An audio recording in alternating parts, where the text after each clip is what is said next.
everybody. Welcome to the Open Mic Comedy Podcast. If this is your first time here, welcome. If you're a returning listener, welcome back. My name's Mark. With me today is somebody who's a repeat guest. So if you listened to any of the episodes before, you may well have heard this person being mentioned. The best thing I can say about him is that he was the original. He was the OG. He was number one. And now he's here to return. Please welcome to the stage. It's Mr. ChrisAli. Thank you very much, Mark. How you doing? Happy to be up, man. Yeah, good. You see me hobbling around a little bit. Obviously, I was playing tag rugby earlier on, but doing all right. But how are you? How's your foot? How's your ankle? This is first aiders here, isn't it? Yeah. Well, I've done my ankle in, but it's getting better. What did you do? Just I fell over walking to a gig. So if any start of a fucking bad joke. Yeah. So if anybody's actually seen my set, I do make a joke about getting old and the wife thinking, oh, if you might fall over. Yeah. And I always say, well, I'm only 40 odd years old. I'm not just going to fall over. Yeah. So the moment I messaged her and said I've fallen over, she laughed. Yeah, there you go. Well done. And the people outside the gym came running out to pick a poor 47-year-old man off the pavement and put me on a chair and asked if I was all right. Yeah. I still went to the gig. Took some paracetamol and did you do well? Some beer. Murder? I actually didn't. I wouldn't say I murdered, but I did all right. It's better than my first gig of the year. Yeah. It didn't go quite as I wanted to for the start of 2025. It was a famous competition that happens on the open mic circuit. And I would just say I was unprepared. What competition is this? It's the G&B one. New act competition. So everybody knows it. Yeah. But it was one of those where I kind of openly put my hands up and say I was completely unprepared. Yeah. It wasn't the best. Yeah. But anyway, that's enough about me. What about yourself? So if we rewind now nearly 13 months since you came on first time, things have changed somewhat. Yeah, I guess so. I mean, like, I must say, if anyone who is actually listening, I asked Mark to be back, so that's why. Because we were, I don't know where we was, if it was the OM at Christmas time or something, and, you know, I was getting really reflective of just the whole year and things that was going on. And then, it was the OM, wasn't it, where you'd said I was on the first one a year ago. Yeah. And, you know, like, no one outside of doing stand-up really gives a fuck what you have to say about it, really, you know, especially like my girlfriend and stuff. And I wanted a chance to express it. And for me, it just made a lot of sense because, like, I don't know. I don't know. I thought you'd have me on, or I at least wanted to ask just a chance to be able to talk about it, really. And see where the progress has been to some degree. And So basically a year ago. And also get the publicity because I was guest number one. And, you know, this podcast is blowing up. So do like and subscribe. You know, I don't want to, I'm really, it was, being asked to be on the very first open mic is still the biggest honor I've had starting stand-up, hands down. And that's not even a lie. But obviously no one actually fucking watched it because, so, you know, I want to be back. You know what I mean? Now you've got thousands of listeners. Oh, no, there's plenty of people that listen to it. The numbers are good. Yeah. But so going back like a year ago then, the OM was kind of very much in its infancy. And you were, I think, around 150 gigs in, something like that. Maybe a bit under, bit over, something like that, yeah. And you were still doing, I don't know if I'm wrong in science, but you weren't kind of breaking into tens and stuff. Like you were still kind of around the 7-minute mark and slowly pushing that envelope a little bit more to get further on. Yeah. And now the OM's another year older. Mm-hmm. And now the OM is more than just one night.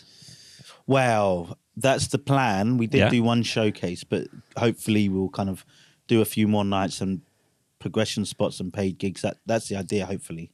So how did that night go then? Well, the OM showcase? Yeah. So in November, the day before my birthday, I did like a paid bigger night in this community centre, Whittington Park Community Association, which is just down the road from me. And it was amazing. It was great. It was nerve-wracking, like, beforehand. I hadn't sold any tickets. Nothing was going. Oh man, it was brutal. And a few days beforehand, I'd been advertising on Instagram for like a month. Yeah. No one bought a ticket. Somehow it came together. Most people bought tickets, some people on the door. And it was a bit of a mess at the start. Like the person who was the videographer she turned up late, and the lights that I'd got just didn't work properly. You know, I didn't check them.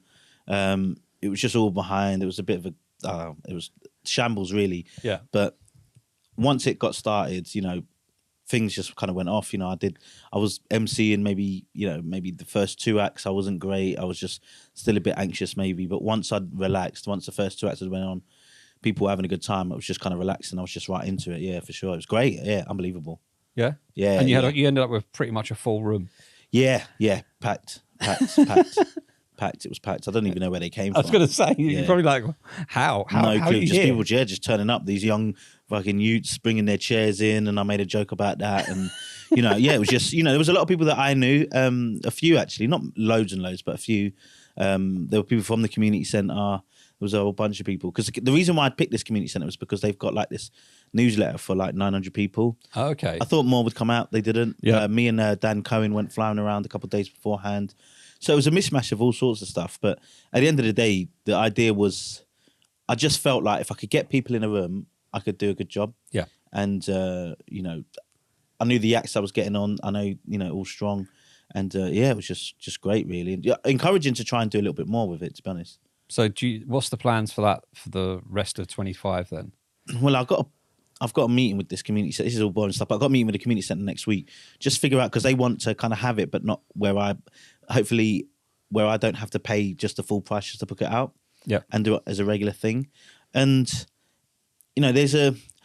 from gigging outside of London, right, I just realised that a lot of these places, these regions, these areas, like in Norfolk, they go to community centres and they just build a night in and around that. Yeah. And I don't think London has a lot of that. I didn't think it had any, to be honest. And, hard to progress. It goes from like open mics, and then everyone's trying to get in up the creek and, Comedy Store.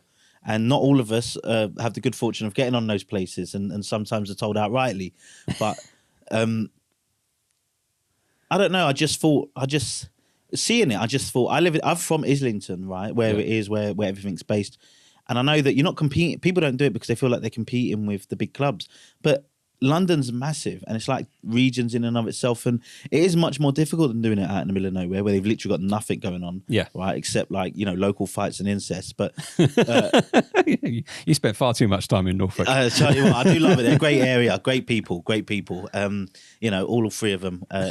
But yeah, I just thought, especially in Islington, there's a lot of art, there's a lot of people.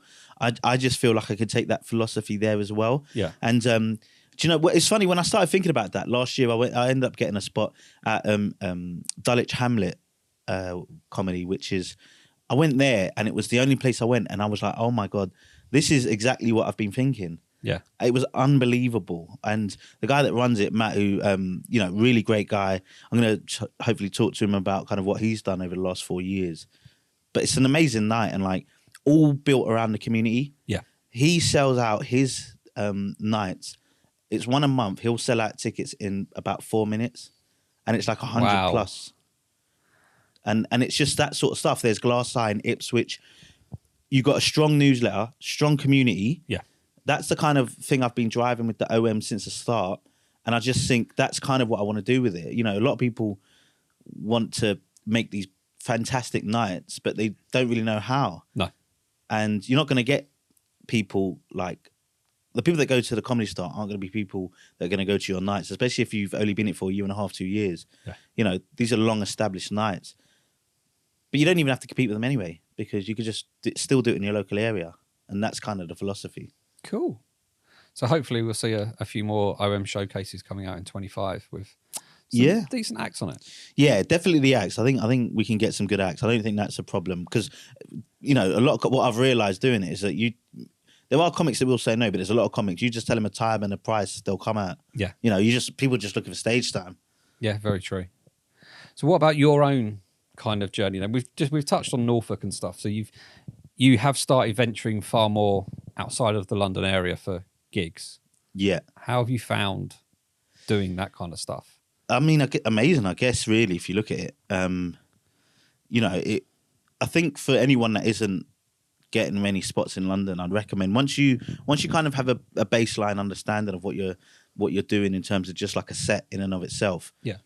Gigging outside of London, they are they are just a little bit more receptive to all different types of, funnily enough, a bit more diversity actually with comedy. You know, Yeah. I'd go to some of these places, especially when I first went out. I was really interested to see how people would receive what I do and how I am, you know, because I know that in London it's not always received amazingly, certainly, you know, because of the racial stuff. But I mean, whatever, you know, I'm black. What can I say? It's not racial, it's me. Yeah. But it was unbelievable, man. I'd be going to some of these places that are just like super Daily Mail readers, just like, you know, all of that, loving it.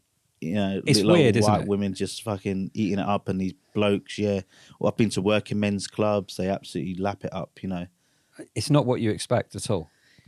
I mean, I'm pretty open-minded. I try not to, funnily enough, even though I do judge people quite strongly and I'm quick to judge, I do, even though I'm judging you in a sense that I'm trying to figure out who you are quite quickly, I'm pretty open-minded, especially at a comedy night, because the idea, at least for me, the idea is that it don't matter what you are. Like, if you're just there to have a good time and you like my jokes, then that's it. Yeah. There really isn't much else to it. If anyone tries to act like it's more than that, I just think they're overblowing it. It's stand-up comedy. It's not like, we're not changing lives here.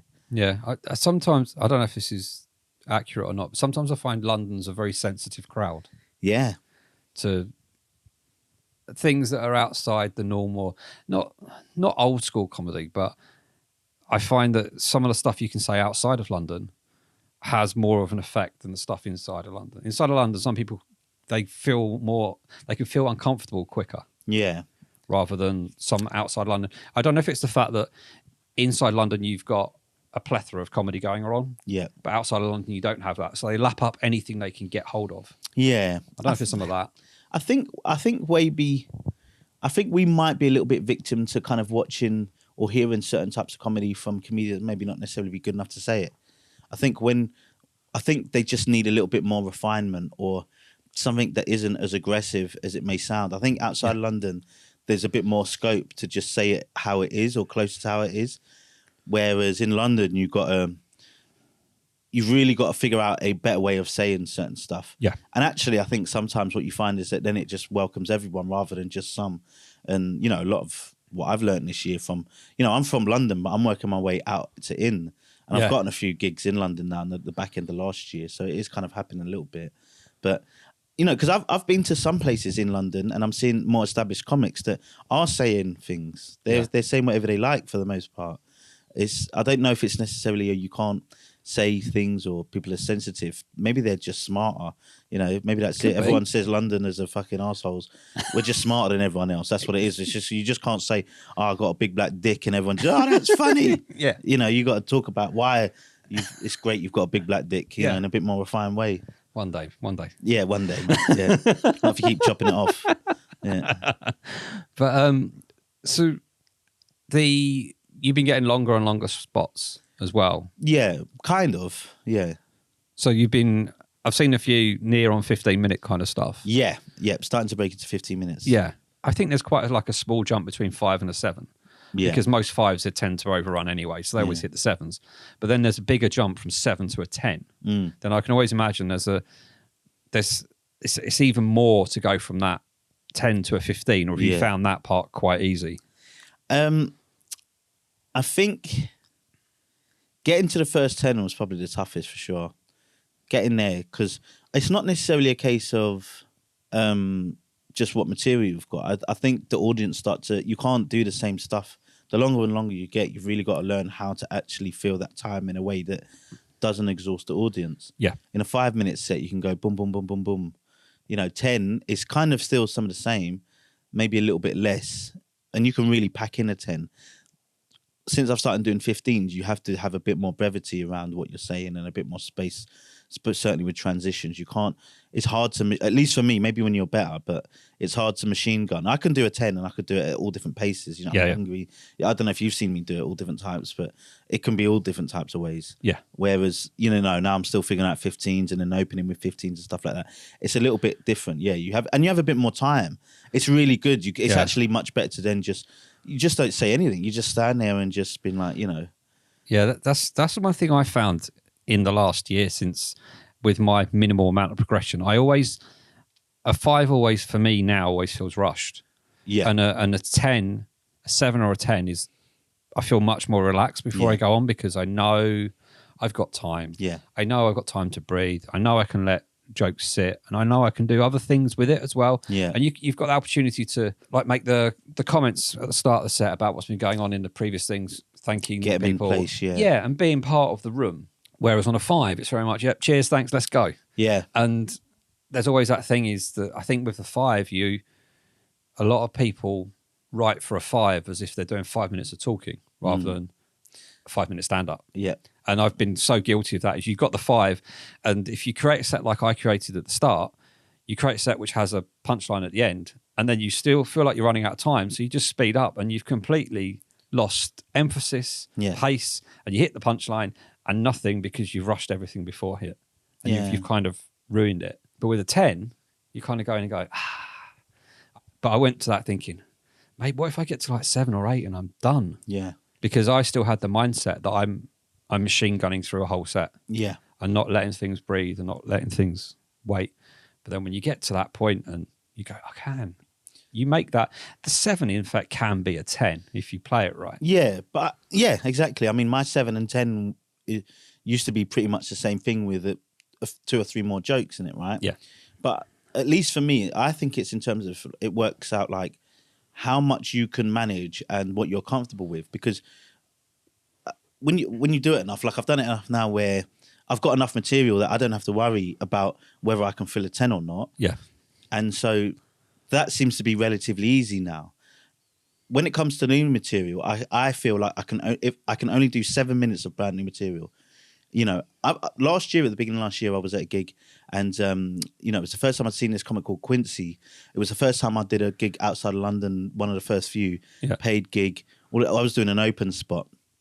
This guy's like 20 plus years in it.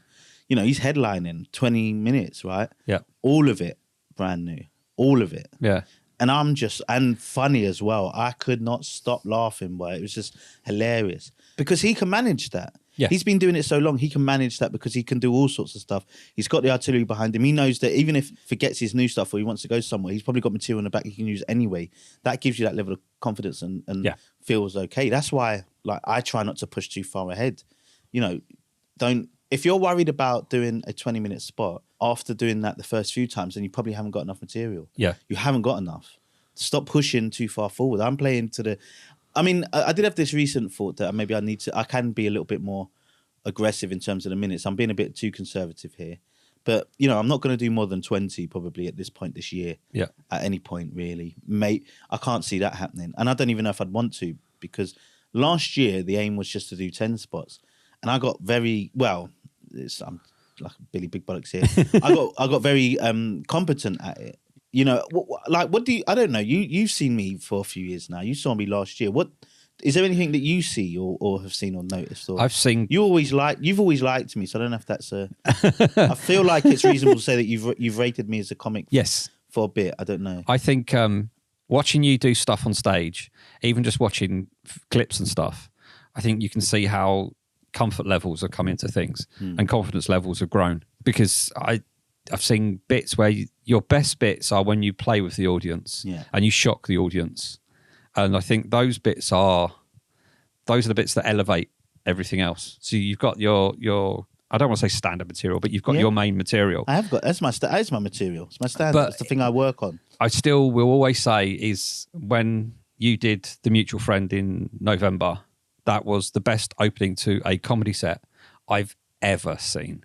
And I did not pay him to say that. Yeah, and I don't even mean like an open mic level. I mean professional whatever, because that room was, you had them in the palm of your hands within, I don't know, not even 3 seconds.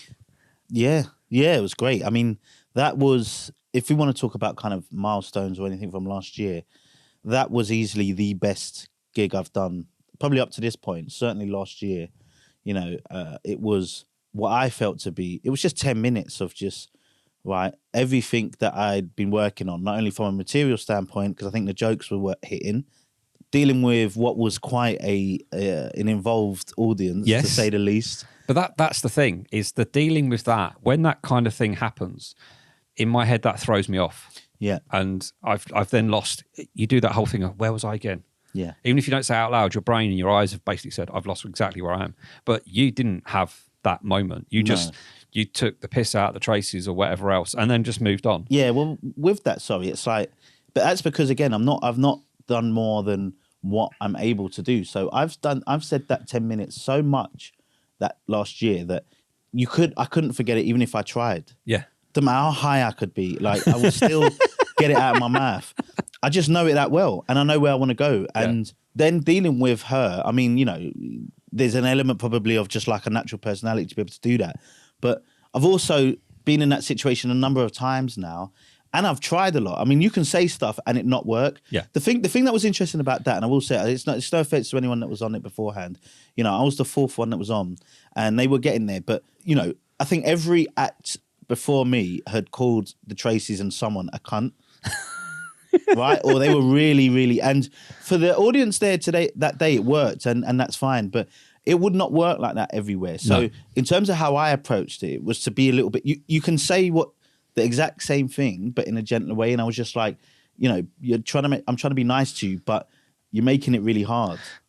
That was one of the lines that you came out with. Yeah. And there's so many lines on that. I still say, please go back to around early December on YouTube for Chris's channel and just go and watch The the vlog set. 108. Someone messaged me the other day about it. Absolutely bonkers. Yeah. It's in context as well, is like you say, the acts that were on before you were all really good and they all did really well. But the one before you was... The man that's looking down at us right now. was aggressive at one point. And he realised as soon as he'd done it, he maybe got a little bit too much. But I've looked it back and it's not as bad as we imagine it. I mean, it's different in the room for sure. When, you know, I'm not, I don't know what the word is, like churlish or just shy or whatever, but even I thought, oh, that's a bit much. He just you broke the ice really well but the first thing, one of the first things you said, I remember what it was. Yeah, well, yeah. Well, the funny thing about that, the start of it, which was an interesting one, I showed my friend about it. Now, in that, what is it, like 8 to 10 seconds start or something? You know, there's a lot that's going on there, because when you said pick a song, you know, at the OM, the song that I come on to is a Notorious B.I.G., right? And I love it. I think it really sets, especially, it is my walk-on music. Like, it just sets the tone for what you're about to see in a lot of ways, right? Especially because the name that, I mean, not to be big-headed, but like, you know, I'm trying to be confident, notorious, and just saying it out there. You're big on walk-on music, isn't it? Yes. So I thought when I'd picked that, I'd maybe, you know, you start thinking about, all right, what can I say? What can I talk about? And the first thing I was thinking was, do you think they just put that song on to get you ready for a black guy? Yeah. So from that line on, right, I have no clue what's going to go. I don't know how they're going to respond. You've got no idea. It's one of those things where I really can't, sorry, I'm just going to digress here. I can't stand it when a non-comic or person, even a comic, right, you start off a set trying to ad-lib and you say something and it doesn't work. And they're like, why did you say that? Because I'm trying. What else am I, you know what I mean? And sometimes it don't work. But when you do it enough, you can, you know, you start to get an idea of what works for you and what you can do. When I'm sitting in the side, I'm thinking, all right, are there other things? Things are going on. It's going crazy. All these interactions. What can I talk about? But I just went on with the music, said that line, and then just started rambling, right? And then I just randomly just said, I picked the song, I'll be honest, because they were laughing, innit? Yeah. And then they laughed again. So I just thought I'd improvise and then say, you know, because I wanted you to get ready for a black guy and, you know, did the whole, I'll give me your fucking money. And it just worked. It was just like pop, pop, pop. Yeah. Wasn't it? Yeah. But it was the line after. I think the line after that was the one that really had it for me, though. Was out of all the people in this room, who thought I would be the last one to go to prison? Yeah, or something like that. Yeah. Out of the foot lineup, I'd be the last one to go to prison. Yeah, and it was just again, it was the pop, pop, pop, and then after that kind of happens, it's really hard. I think for when you've got the crowd so much on your side, it's really hard to fuck up. Yeah, you've basically got them, and you can say whatever you want, and they will love it. Yeah, and that's basically what happened. Yeah, I mean, when you know, we talk about confidence a lot, and I know sometimes you have, you know, you battle with the, you know, when you was at backyard and your heart's pounding, you're looking at it, you know. Yeah. Confidence is it's so important with it to a certain degree, because it's not confidence even, it's just figuring out how to be as comfortable as possible. Yeah. Because if you're comfortable, then you're recognizing, it's like us in this room together having a conversation, responding. I'm doing my stuff, but I'm not performing. There isn't this wall. Yeah. We're in it together, actually. So then when they're talking, you're like, what are you talking about? especially if you're in the room, then you're probably naturally going to say the sentiment that everyone else is, and that is okay, even if it is fucking shut up. Yeah. Right. But some audiences are much nicer, so they probably want you to say, could you just stop? Yeah. It just depends on where you are. But I don't know. You just try and be as comfortable as possible and practice riffing as well. Like the same thing as with material, you got to practice that to get good at it. So has 12 months of OM MCing helped with that then? Yeah, definitely. I mean, the first kind of few months of it was getting comfortable MCing. Yeah. And I think where I'm at now, and it's one of the reasons why I want to kind of broaden it out a bit, is that especially at the open mic, at the Sunday one, I think that, it can be really well for me as an MC as well. And that's because I'm just being as natural as possible. That's just me just doing my thing. People come and say, that's just like, my mates will say, that's just like you just doing, that's just you up there. And so what it's made me, now what I use it as is a point of reflection of like, that's what I want to be like. Funny enough, I want to be like me at the OM. Yeah. That's my aim at the moment. Yeah, I completely appreciate everything when you say things like that. Is that the type of comic you want to be is there's a whole thing about modelling yourself. If you think you're funny, are you the guy that can hold court in a pub with your friends and have a laugh and people think, oh, he's the funny one? Yeah. I want to be that person, but I want to be that person that can riff and stuff. Yeah. On a stage, and I think that's the hardest transition. Yeah, because you realise that you're in that comfort area with everybody else that you know. Yeah, you can say whatever you want, but when you're on stage, the moment you start telling jokes and you start getting blank faces, and your brain's just gone. Yeah, I want to be. I want to be naturally funny. I think we all are naturally funny. It's just finding that. I don't know which open mics you'd be going to, but it's getting that out as well. Yeah, getting it out there. I think it depends on who you are to a certain degree. I mean, I was being naturally funny, or whatever that means, to a certain degree, and that's not to say dismiss you. It's like people say that, especially when in the context of stand up, because I don't think you need to be naturally funny. I don't think that's part of it. I think it helps depending on the type of comic you want to be, right? Because and I think the reason why I can get so comfortable is that I was that guy. Like I used to be that guy as school and like at uni, going out to parties. If I come out, people liked. I loved going out and just being like the center of attention and joking and things like that. And I never really tried to. It just kind of just happened to a certain degree. I always went in with that mentality. Now that could be dangerous because there's loads of people that say, "Oh, I'm the funny guy at fucking work or at my mates. I can do stand up." I hope I'm not delusional. And at this point, it's been working out all right to some degree. I think I have a little bit of self-awareness because for as well as it can go, I've had some horrific gigs as well. So it's not like it can work out, Yeah, I guess it's being able to get over those, understanding as well why that gig didn't go so well. And if you know why that gig didn't go well, then it puts you in good stead because you're still constantly learning. Yeah. Yeah, I mean, I record everything, and I know comics that have been doing it as long as I have, still don't record themselves and look at it. And I just think that if you're at least audio and at least audio record yourself, if you're going to do a video, even if you do it like once a month, once every so often, just to see where you're at. But I think use the technology today, record yourself.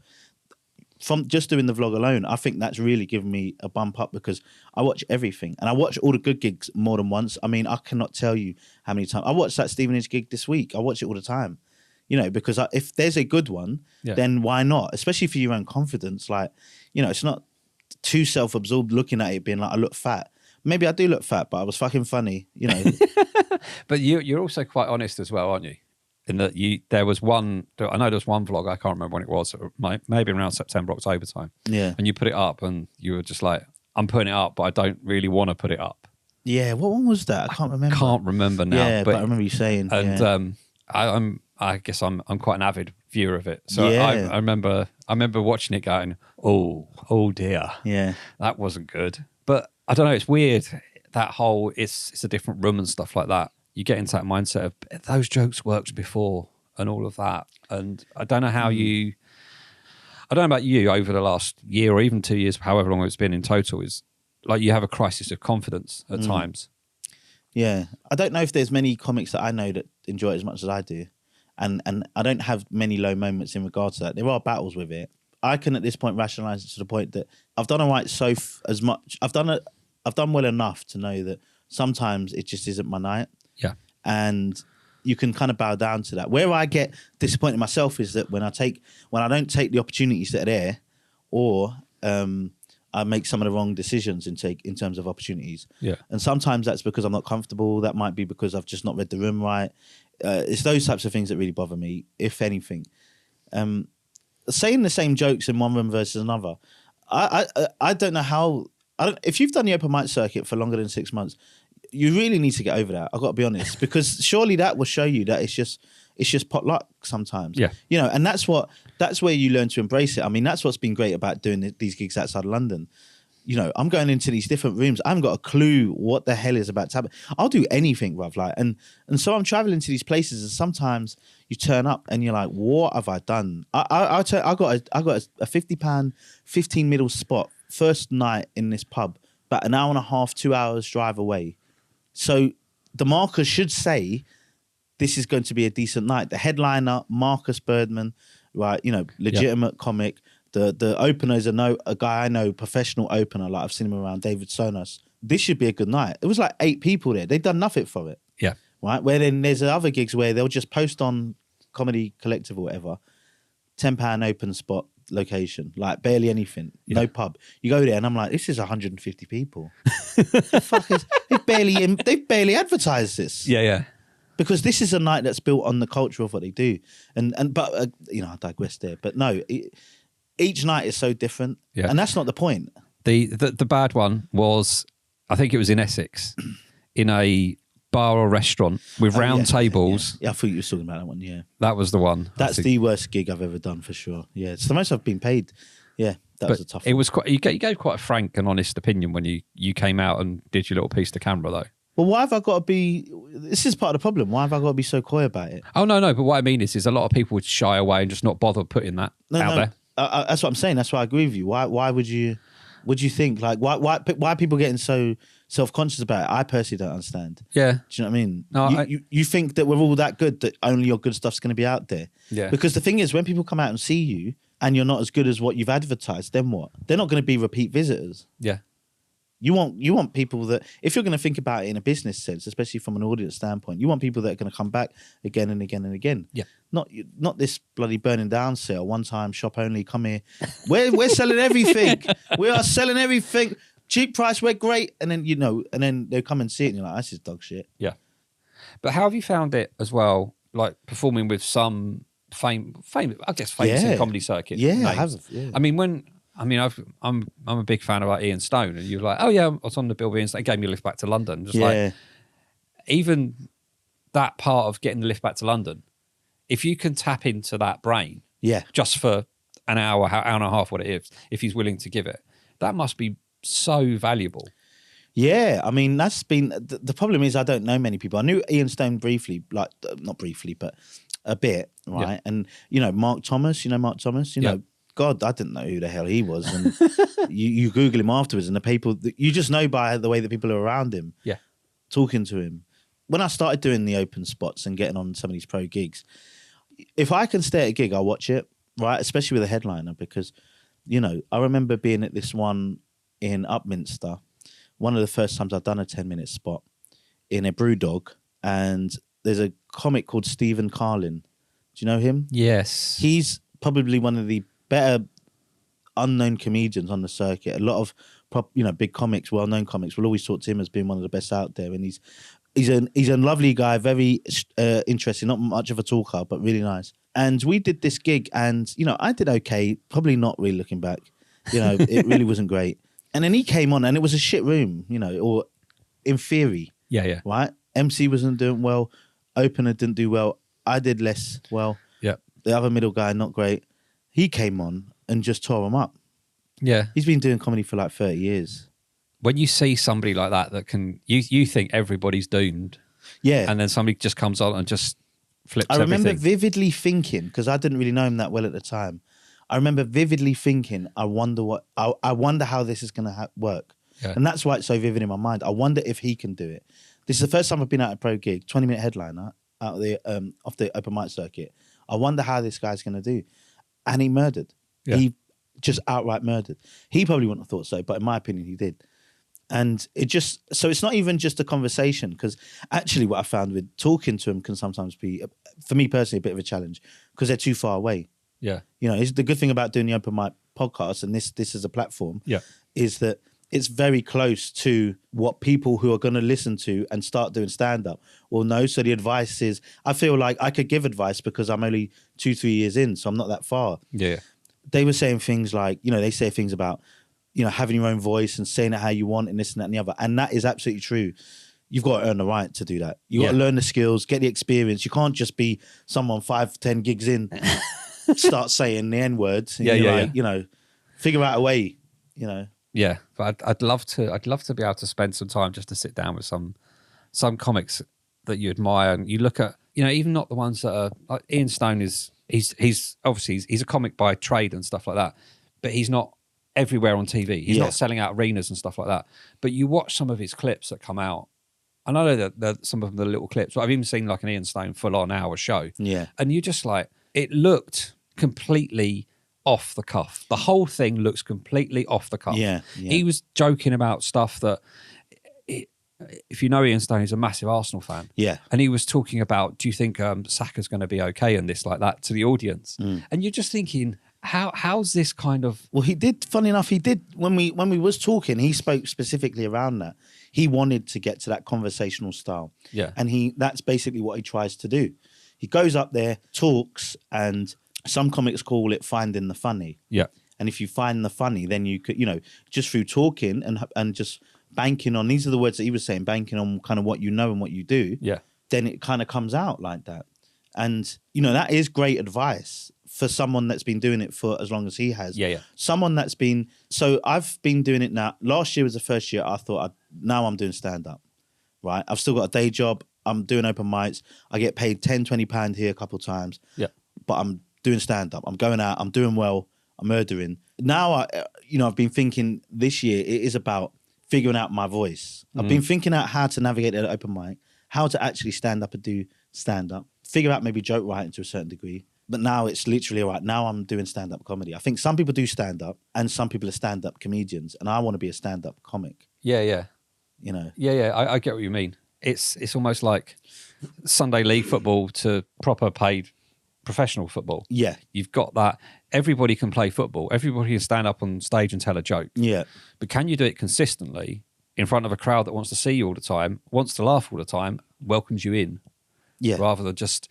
Because I imagine somebody like, keep saying it, Ian Stone, when he's talking to people in the audience, on the open mic circuit, if you've got a smaller crowd, it's really hard because you don't know if you're going to get any reception from people. But when you've got a room of 200 people, somebody's going to answer. And when that person answers, you're in. Yeah. But if you're in front of 10 people and they're like, just make us laugh. But then when you're in front of 10 people, it don't matter. Yeah. There is literally nothing at risk here. Yeah. Because you can't do what you do in front of 10 people. You know, I think about a lot about earning the right and, you know, earning the right to say what you want to say, earning the right to perform in front of people. But part of practicing is I'm waiting for the right opportunity to get in front of the right people and make the most of it. The reason why that Stevenage gig was so good for me was everything was suited to me in terms of a comic. The audience were on side. Yep. You know, the lineup beforehand was really suitable, which led up to what I needed to do. Being fourth on the bill, great spot. I was amongst friends, you, Dan. I think I knew everyone on the lineup. Maybe bar one. Yeah. If that, actually, I think I knew everyone. I met Gary, you know, not too long ago. Yeah. So for me, it's just like, all right, just do. I know I've got the material because I've literally spent this entire year just saying that same old shit, and I knew that I could have it. Yeah, yeah. Like that was what was good about it as well. Which I don't know. I just thought, especially because it's your gig. You know, I was like, you know, if I don't do well in front of you, I don't think you're gonna go, you're a shit comic. No. You've just gone that's payback for the OM at the start of January. You love that, isn't it? I fucking hate this black cunt. No, I hope he doesn't do well. Sorry, I keep swearing. You're gonna have to edit this. I am black if no one's watching this. Yeah, but that was like, it was so great because it's about waiting for the right opportunity to get in front of the right people. A lot of gigging when you're out there, it's hard. There's a lot of different things you gotta navigate just to get that time. Yeah. So for me, if I'm going to do all of that, I might as well fucking enjoy it if I can try my best. Getting conscious about what you're trying to do from an artistic standpoint, that's the barricade. Because then if you talk about being a stand-up comic from a craft, from an art, whatever you want to frame it, that's where you do your work. You can't do it indoors. You can do obviously write, but for me, I can only really do it on stage. And so I'm just going to enjoy that. And, you know, I plot my gigs. You know, I make sure that I'll get a certain amount here, there. I'm not trying to overexpose myself to ones that I can't do loads of open spots and be like, let me do all of those, because I'm like, I won't have the gas for that. I've got to earn that. I've got to earn that stamina. I need a couple open mics where I can just, you know, boost my ego and have a little bit of fun and be like, you know, you're 2-3 years in an open mic. You're fucking top dog. Yeah. You know, people are like, oh, how long have you been doing it? 2 years. Yeah. Fucking hell. Yeah. You know? But the only problem is they go, how long have you been doing it? 5 years. And you're like, you're fucking still doing this? Yeah. Well, well, that's weird, isn't it? You know, I guess it's easy for me to say being, you know, almost 3 years in, but, you know, one of the things last year, I remember asking this comic, I like to ask comics how long they've been doing it for. And one of the interesting things is that different comics will answer it in different ways, and you can tell who enjoys it or not. Yeah. You know, you get some of these people like Mark Thomas and be like, oh, you know, I've been doing it a long time. You know, great. And then you see some people and they're like, oh, too long. You know, and I asked this one guy in Ipswich, I won't say his name, but I asked him, oh, how long you been doing stand-up? You're headlining, I'm like, yeah, how long you been doing it? And he goes, oh, too long. I was like, what's too long? And he goes, oh, about 15 years. And I'd said to him, like, if I've been doing it in 15 years' time, I hope I'm not saying it's too long, you know. I hope I'm enjoying it. I love it. I love it so much right now. At this point, it's kind of like how I'd love to, if I am doing this in 15 years' time, that'd be great. Even at this level. Yeah. But, you know, it's just about really, then it just becomes competing against yourself. Yeah. I've said it a lot recently, and it came up in an episode with Christian Allman. We were talking about, I mean, if you start a new job and you go in and it's a standard office job and you have to read through all those damn SOPs that they give you in front of you and all that training, you're doing that for a week. That's 40 hours. Yeah. You equate how many hours you've spent on a stage in stand-up. It's probably not. Yeah. Yours is going to be far more than mine. But mine, probably in reality, is probably 1,000 minutes worth. Yeah. So that's not that much. No. And it only is more now because I get longer spots. Yeah. But it's, you know, gosh, you got to spend hours just for 5 to 10 minutes. Yeah, I mean, I think there's a theory, isn't there, that to be really good at something, you've got to spend 10,000 hours. Yeah. And you're like, man, that's you can't do that in stand-up. But a lot of the time is the preparation as well. That's part of the learning. But actually doing that job, I mean, how many minutes does a kid from 8 play football? Yeah. And then he makes it as a Premier League footballer at 18 years old. Yeah. It's a lot to put in, and understanding that it's not, what am I trying to say, is that you're not going to be an expert after 6 months unless you are a freak of nature. Yeah. Which, I mean, it can happen. Sometimes you see people and go, that was phenomenal. How long have you been doing it? Yeah. That was my 20th gig. And I'm like, fucking hell. But I guess that's just people having an aptitude for it to a certain degree. Yeah. I think people really need to understand what stand-up is. Sometimes I think people haven't got a clue. Yeah. You know, it's something that does take work and does take effort. Because I actually think the reason why people don't take it for granted to a certain degree, you get people that are like, oh, I could never do it. Oh, I could never do it. But the people that actually do it believe that they can do it. But some people believe they can do it because I think it's one of the easiest skills to learn. It is, because it's not like, you know, I've started in my mid-30s and I'm already getting paid for a couple of years' work. It's not really that hard to get paid to do it. It's not that hard to get somewhat good. Everyone could make a joke that's good. I've seen it, right? But that means people also don't understand the kind of work that you've got to put towards it. Yeah. You know, once you get to the point where you can actually prove that you've done it, then what is it you're doing with it? And, you know, you speak to different people. I mean, someone told me I was like too disciplined and I'm a bit like, whatever. You know, I approach it with a workman-like mentality. I'm pretty structured around my approach when outside of the stage, as if I would do in training or something like that. And then when it comes to the stage, now I'm just playing. So that all that preparation is just for me to do my thing. Yeah. You know, and kind of go with that. But, you know, you've got to be organized. Like, you've got to be organized. You've got to be particular. For me, every gig has a purpose to a certain degree. Yeah. I'm not gigging for the sake of gigging. Certainly not now, because it's not like it's my living. I ain't got to earn money. It's not like I've got to go and just mail it in. Yeah. I've got to go there and make it worth it, especially if I'm traveling like 2.5, 3 hours Yes. on a work night. Yeah. There is that, isn't there? It's all well and good saying I've done 100 gigs, but how many of those 100 gigs were actually worthwhile? Yeah. How many if you could knock a certain amount off that and you'd still be where you are? Yeah. What have you achieved by those 20 or 30 pieces of shit? As long as you've learned something, I think, from every single one, and you can look back and reflect and go, okay, that didn't work because X, Y, and Z. Yeah. Or I wasn't on top form, whatever. That if you can be honest with yourself like that, then make every gig count. Yeah. Whether it's a blinding gig or a shite gig. But I think it's important for, especially comics that do the open mic for like a year onwards and want to actually progress. If you're not getting any spots in London, if you're not getting it close to home, you've got to travel. Yeah. And if you are minded where you want to get better at doing it, I promise you it will be worth it. Yeah. You know, someone gave me that advice. Jake Steers, you know, a couple of years ago, he was like, when I started gigging outside of London, and for me, it's been an absolute godsend. Well, if I'm half decent or not, I don't know. But at least, it's been great. And I know a couple of comics recently that have started going outside London, Ollie Miller, and your game just goes to another level. Yeah. And then you can start working your way back in, because no one's got a divine right to getting on spots. You know, everyone acts like why have I got to do this? Why have I got to do that? Yeah. We spoke earlier, but did we speak on this about, obviously, well, you said it earlier properly, but the person who said that I wasn't good enough to be on a certain spot. Yeah. You know, that was kind of like the beginning of last year. You know, at the time, obviously, I was a bit salty to a certain degree. Yeah. But looking back now, it's hard for me not to think that he was right, because I'm only better than I was then. The only thing I was doing was compare myself to some of the other acts that he gets on a regular basis. And at that time, they weren't doing that great, in my opinion. Whereas now, I mean, if he said it then, I'd like to think he wouldn't say it now.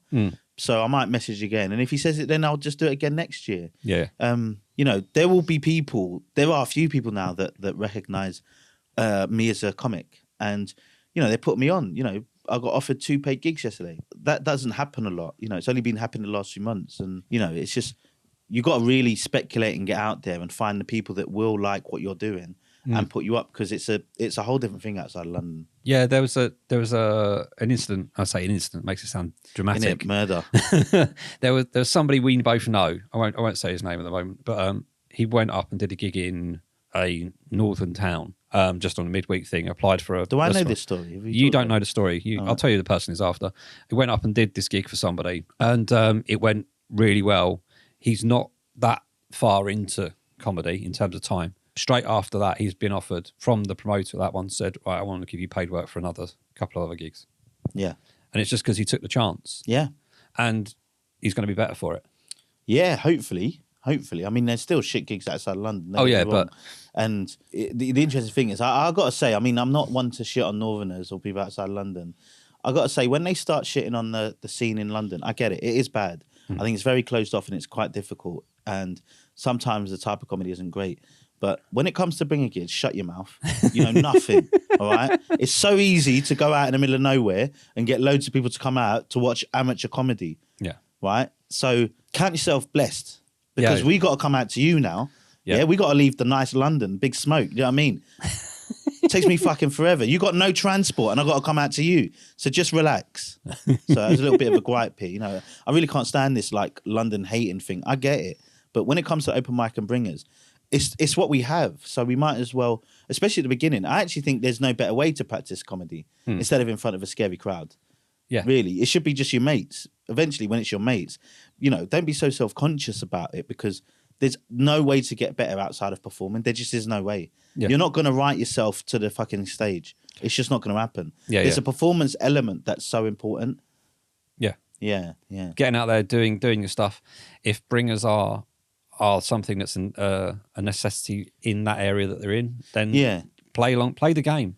Don't moan about the game. If you're going to moan about it, then just leave the game. Well, there's the game, and then it's like the business of the game. If you're going to look about it, innit? You know, the game is the stage time. It's what you need to do outside of that to get on stage and then do your thing. Yeah. Don't let all that shit kind of bother you. It is annoying, it can be, and especially if you put yourself out online, there's going to be challenges with that as well. Yeah.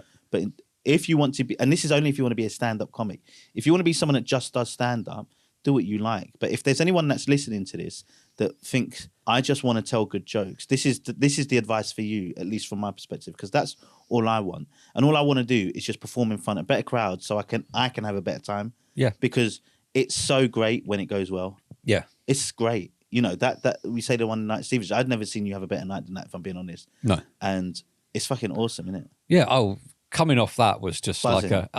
it took me back to my showcase. Yeah. The showcase, for me, if I watched it back now, I'd probably cringe as hell. But I felt like I fucking flew. I did not sleep that night. I was on cloud 9. And then when I did that gig, like you say, everything worked for me that night. And it wasn't like a sympathetic crowd or whatever, but having to repeat starting the set, I don't know how many times it was, but I felt like I embraced it every time because You did. It was a different line every time I was starting. For some reason, I could have said anything and it would have worked because I think, everybody was on side. But to cut you off, because I think, even though maybe you still have a bit of nerves, when you're relaxed and you're part of the room, you're receptive to it, you know when you can overstep. Yeah. And you know, you were doing it and it was working well for it. And, you know, one of the things I've been saying a lot lately is that, and this is going to sound, if anyone thinks I've sounded big-headed up to this point, you'll think this is the biggest head you've ever heard.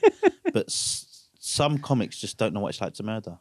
They just don't know what it's like. They've never murdered before, so they don't know what those highs are like. Yeah. And then when you get to those highs, that's when you want to try and reach them again. Yep. You can have a reasonable crowd and they could be nice. But when you got like Stevenage, I mean, almost everyone murdered, right? I murdered hard. You know, we all fucking smashed it. Yeah. Murdered. You murdered, Max murdered, Dan murdered, you know. It was so good. And that's just because the audience was great. But then, you know, you can't then extrapolate that and think, well, every other fucking gig's going to be like that. Yeah, yeah. You know, that's when you've got to be realistic about it and think, well, when you've done enough gigs, you can't be too desperate for that. You've got to figure out how to get the most out of what you want. And then, I don't know, for me, I want to say certain things and I've got to bear the brunt of that because it gets quite stressful trying to do new material. Yeah. Because I know what I'm trying to get to, but I know that not everyone's going to like it. Yeah. And that's where I put my stress at, not necessarily like whether this actual person liked it or not, because I know I'm talking a bit long here because I'm just going on this tangent, but there's this, what was it? Oh, I've just lost it now. I shouldn't have stopped. I do apologise. A few moments later. When you're looking at somebody in the crowd and they're not receptive. I've got you. Yes, thank you. The unfortunate thing about every gig and why I don't think you can live gig to gig is that, you know, the only thing you can only change something about that bad gig over the long term. Yeah. You can't change it from gig to gig. Maybe you could change one line, but certainly all of this stuff is over. I watched a clip of mine from the beginning of the year last year, and then when in November, December, and I actually couldn't believe how much it was different than the stuff at the end of the year at every gig. Yeah, quite frankly, like even just repeating it was just so. I watched every gig afterwards. It's like watching your hair grow over a long period of time, but not noticing it's growing. Yeah. Just from gigging alone and just being receptive towards all right. Just incremental changes. Over a year's time, I went from being able to do open spots and do okay and not even okay, actually bombing at some, to I could probably do most 10 spots in most places now. You know, just thinking about it in that way. Yeah, that is one of the things, like you said, with what I've seen you do, is when I look back at material, sometimes you see somebody's progression and you don't necessarily, the jokes seem the same. Yeah. And I if I watch your stuff, I go, I know you've started with Whole Foods. I know where this is going. But then something feels different. And I don't know necessarily what it is. And it could be a slight change in wording. It could be a pause. It could be the pacing. It could be anything. Yeah. But there's something different. I don't analyse everything, but I'm sure no, if you do, don't need to. if you analyse it, you kind of go, I can be quite critical on some of my stuff. And I look back at it and go, start of my set has a fairly good, cadence and pace to it. The middle goes really woolly at times. Yeah. But then there's a point where I do a little bit near the end, which has like a nice flow to it. And everything feels like it fits and goes, and you end up doing something that people relate to. You put a silly swear word in there to give you a little bit of emphasis, and then you do the rule of 3, and then you finish off with another silly punchline that people aren't expecting. And that cadence has worked perfectly. Now it's the hardest thing for me is now going back and then making that middle bit less woolly, getting it out on stage. Sometimes when you say like the first line slightly differently and it's not gone quite so well, you're kind of like, have they just not understood what I'm doing and what I'm saying? And if they're not understanding it, am I going to end up having to explain this? Yeah. And then the wheels come off. Yeah. Well, I think that's when it becomes part of the performance. Mm. You know, I've like a lot of comics. I've been reading the Adam Bloom book. Yeah. And I've been reading it kind of, someone said as he intended it. Like I read portions of it and then I don't read it for months, and then I read bits when I can and work on bits, and then as it goes along. And over Christmas I was reading the thing about persona and style. Yeah. And, you know, I've always battled the idea of persona, but one of the things he spoke around was early on in your comedy career, it's not necessarily what you say, but it's how you say it. And what you're trying to practice is your act. So even though you're thinking about things in those terms, what maybe you could also think on top of that, or aside to it, or whatever, is, all right, what am I presenting on stage? It's not necessarily just the words. It's just how you say it. And like you said, the way that I say certain things, my technique, or what I try to be mindful of, is I'm almost like riding on a wave. You know, I'm trying to listen and be perceptive to what the audience is saying. I'm looking out there and I'm seeing what's going on. And then before it starts to dip, then I'm kicking the tin can back up and then we're going again. Or, you know, if it feels like I want to just slow it down a little bit, then you kind of just do that. You know, it's going with whatever suits the room in a lot of ways sometimes. Yeah. Sometimes it's the stage is so far, or the audience is so dark, it's hard to read the room. So you kind of just got to go. That's when I think you have to have strong material. Yeah. Because when all else fails, you can say your jokes and hope for the best. Yeah. But ultimately, you need to think about how you're saying it as well. And that's why you need to get comfortable. Like, you really need to get comfortable to be able to say it and talk coherently and clearly. And, you know, when I'm stressed up there, it is much harder, isn't it? So yeah, I find it sometimes when you're on stage and you come off and you go, that didn't go very well at all. And then sometimes you look back and go, that wasn't as bad as I thought. I've had that a few times where I've literally... times? I've done it loads of times. I mean, that was part of my, sorry to cut you off, but that was part of my kind of working towards just trusting what I was doing. Yeah. Because ultimately it's not as bad as you thought. And sometimes, you know, I thought I did well on Thursday, and I listened back to the clip and I was like, actually, that wasn't even that good. But the room said it was good and I had a great time. So it's hard as well, even though you've got to watch yourself back and listen back, it can be deceptive both ways around. Yeah, yeah. I think somebody said your bad gigs are never as bad as you imagined, and your good gigs are never as good as you imagined. There's always sort of, sometimes I don't know. I've had some pretty good gigs, but I did one where there was probably 15 people in the room, and most of them were the comics. The front row had one natural audience member sat there, and then the next row was empty. I'm kind of like, if I don't impress this one person on the front, then I've pretty much got nothing whatsoever, because I couldn't see any further back, and I'm doing my bits, and some of them are. But thinking, why do you think like that? It's so interesting to me. What? Why do I have to? Contextualize it like that. Do you recognise it as maybe something that isn't necessarily beneficial to you in terms of being up there? In what do you mean? If you're focusing on this one person, you're saying, if I've got them, I've got nothing. If sometimes you get the laughter that's not audible. Yeah. And you could see somebody's face. Yeah. And when you see one person, that becomes your focal point as such. And I had the thing where I was doing the whole set, and I just thought, this is just turd. Yeah. This is just a waste of time. That's not been good whatsoever. And I took the video and I thought to myself, I'm just going to probably delete this. And I know you should never, ever do it. But I'm really bad at looking back at a gig that I thought was really terrible. Why is that bad? That's great. But I looked back at it. I did look back at it. And I went, every joke I said, there was a reaction in the room. It was small. Yeah. But it was still a reaction. Yeah. That's telling me that there is something in what I'm doing. Yeah. Do you know what I mean? Rather than, if I'd walked away and never looked at that video again, I'd come back and think, that gig was a complete waste of time.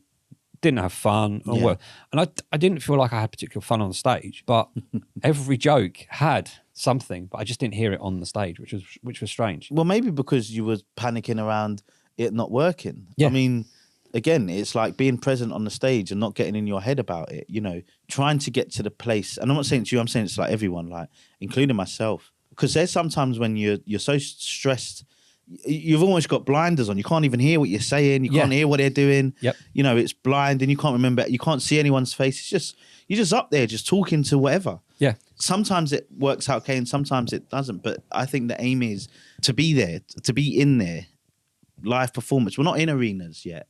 Yeah. You know, so being able to be next to them and touch them and understand what's going on in the rhythm, I don't know. It adds to what is supposed to be a live performance. It's live action, isn't Yeah, it? yeah. There's an actual energy in the room that should be palpable, and you should be able to feel it as a comic. But it's hard when you've got those barricades in front, being stressed out, isn't it? And I think that all comes down to knowing your set inside out. Yeah. If you know your set inside out, then those distractions and stuff, Nothing. they don't matter.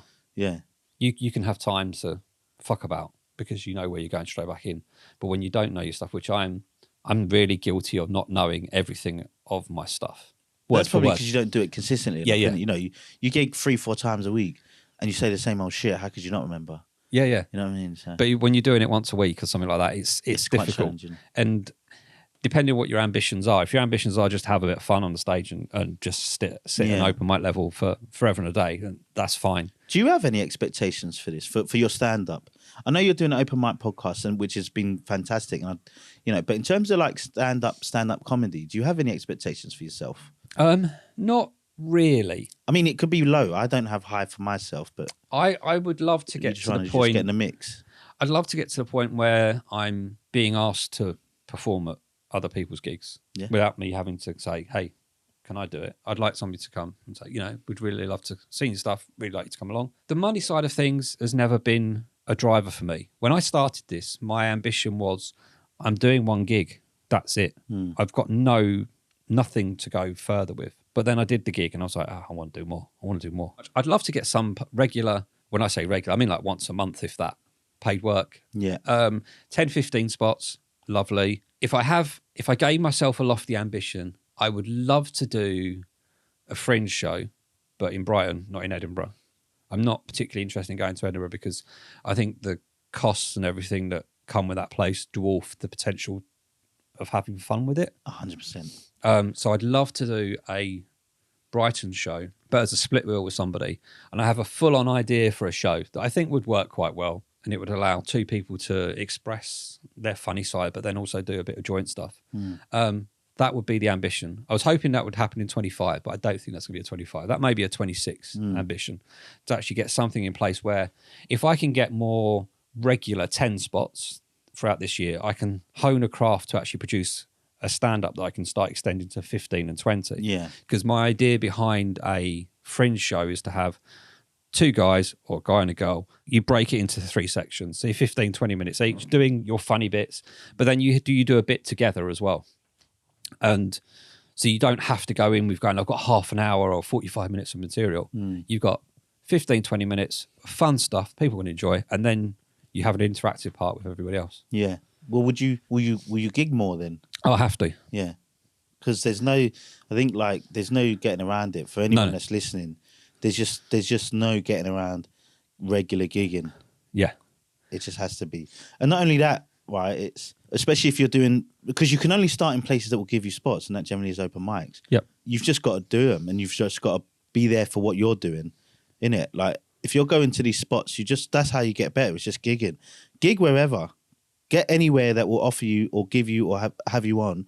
You go there, you do your thing, learn from it, and then just go to the next gig. Because even if you're doing shit gigs, you do those 2 or 3 times, you'll learn your material. Yeah. Learning your material, you'll be able to get through it quicker. And that's the thing, is that I realise that's why I think 25 is out of the question for something like that type of show, because it's not. I'm not accomplished enough and haven't done enough homework leading up to this.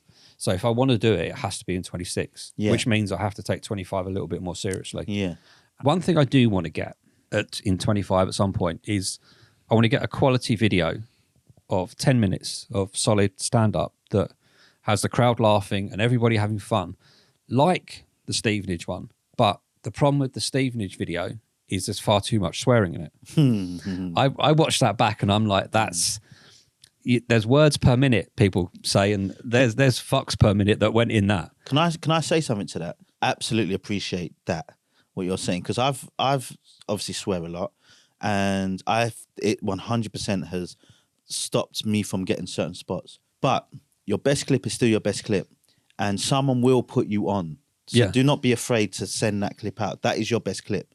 You send it out regardless. People aren't looking necessarily for, oh, that guy's got great material. They want to see you. They want to see you handle a room. Yeah. They want to see you have a good time and actually be able to get laughs. Yeah. If you can't send them a clip where you're getting laughs, you know, you said about when we were driving here, and you know, there was a booker who was saying, "Oh, I've got to watch all these clips for this competition he's doing," and these people are sending clips where no one's laughing. So don't even worry about that. That's your clip. Don't worry about the swearing. Get them spots. Get better. Get more material. I'm gradually working out all of that stuff that got me there in the first place. Yeah. I'm becoming a little bit more cleaner. I'm trying to limit my swearing. And there's one joke in particular. I mean, I said the word earlier on, you know, where the punchline is black cunt. Yeah.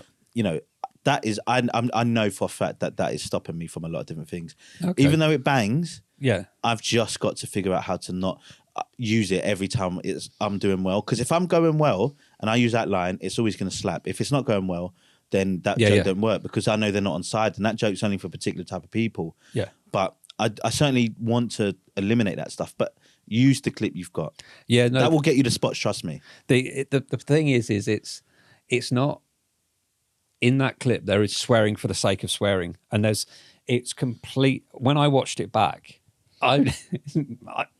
if one day I may put the whole clip is up, the whole video is up, but I might actually just put like a counter in the corner every time I said the word fuck, because it felt like it got really stupid at one point. Yeah, and those words were having no impact. They weren't. They were suitable for the room. The room accepted those words. Yeah, but they weren't what I want to come out of that. Yeah.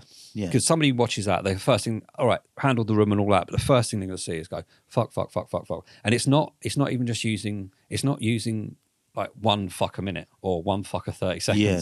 There's a point where I swear, I've gone for like, I don't know, it's 20 in 1 minute. Yeah, and it's just because you were part of the room having fun. Oh, fucking this, fucking that. And you're just like, no. If I didn't say that so many times, it would be so much better. Yeah, but I'd say use the clip until you get a better one. Yeah. Can I ask you this though? Because I've always wondered this and I don't know if it's hopefully it's an okay question to ask. Because I think I gig quite a lot. Some people gig more, some people gig less. What is the big stopgap from like doing more gigs then? Like outside of just, I don't know what your lifestyle is. I don't know what you have. It seems like you do a lot of different things. Yeah. But why do you just not gig more then? It just comes down to the family balance. Have you got kids? Yeah. I did not know that. I know nothing about you. Yeah, I've got. But I mean, the kids are adults. Yeah. Look, they're 20 something. What do they need you for then? No. But it's also they would like you to leave. Actually, I know that for a fact. When I was 20s, I would like my mum to get out of the house. Family and spending time with the wife and stuff like that. Yeah. You know, it's when one person comes in from work and then the other person leaves. You're just like ships passing in the night. Yeah. And you realise that the comedy's important to me, but it's not as important as other things in my life. Yeah. Me and Max spoke about it, is when you're coming from outside of London, you've got the train ride, you've got the tube ride, and then when you're doing the night, and this is what's really good about the OM, I will say, is that the fact you start early and you finish early, it gives people enough time to get home or go for another drink and spend time with people. But some nights aren't like that. Some nights, you know, even if they're finishing at 9:30, you're like, okay, I've got 9:30, I've got to walk to the tube, I've got a tube, hopefully that's not going to be delayed. And then you're like, is my train actually going to turn up? And then you've got another 20 odd minutes for that. And then it's just a lot of time. What one thing is that I've learned about doing this is like the sheer cost of doing open mic comedy from outside of London is expensive. If I equate a night out, me doing an open mic in London, I'm paying £11 to park a car. I'm paying 20 quid on the train. My tube's probably included in that. I'm going to buy a drink or two. And I might, if I'm usually very early for gigs. Because I know every time you go to the OM, you're already there. Like, yeah, because what I'll do is I'll finish even on a work day, I'll finish work at 5. My brain says, right, I've got to go now. If I sit around the house, there's a chance I might get comfy. Yeah, absolutely. And then I'm like, no, but if I leave at 5, I'll get to the venue for 6. Yeah, half the people aren't even there setting up until 7. Yeah, I guess that's what it is, right? Because I've had a talk today. I talked with my girlfriend who I live with, and we had a conversation around that. This year it's different for me, it seems. I feel like I've been doing stand-up proper. I feel like I'm in the mix now, and now it's kind of like, right, what do I do? And the prospects of spending more time out of the house, because I'm traveling outside now, so now I understand what everyone's talking about to a certain degree. So it's not just someone that's outside of London, but the conversation was around, I want to do this now. I want to spend more time, and I want to be, I'm going to be mindful, obviously, that my time in the house and with you is a certain thing, but it's certainly trying to move forward with. I'm conscious of that. That's been quite stressful more than the stand-up, if I'm being honest. Yeah. For me, working everything around stand-up is the issue, not necessarily stand-up itself. And that's kind of, I think, where the difference lies, isn't it? Where, what is it that you want? And I think, my goals have changed over time. And, I certainly understand how big a comic could be.